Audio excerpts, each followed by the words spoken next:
there have been many tragedies in the history of African Americans. One of these was the Tuskegee experiment.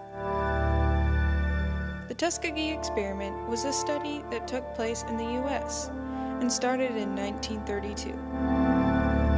As a project that was expected to only last 6 months, it ended after a span of 40 years. This study began because there was no known treatment for syphilis. It aimed to study the full progression of the disease. According to the CDC, which is the Centers for Disease Control and Prevention, it states, first involving 600 black men, the study was conducted without the patients being informed of what the government was really giving them, and so the study went through without the patient's consent. Instead of telling them that they were getting injected with syphilis, they were told that they were being treated for bad blood, a local term to describe several ailments including syphilis, anemia, and fatigue.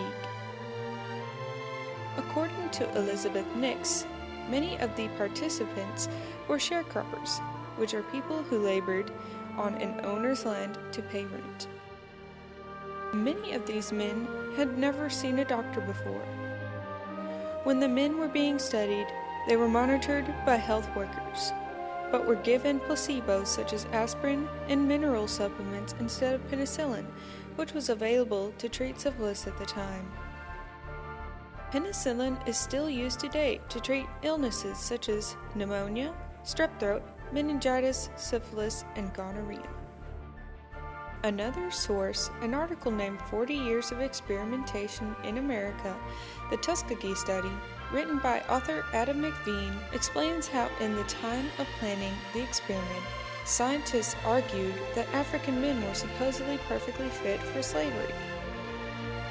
This belief led them to thinking that it would be better to do this study on black men because they had primitive nervous systems. There were many more reasons as to why just African men were used in this study.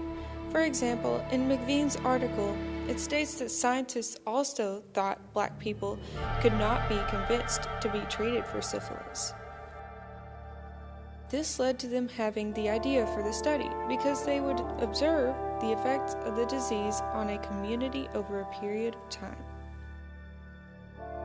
Essentially, the African American men affected by the syphilis were being observed as they had deteriorated over that span of 40 years, and nothing was really done about their illness.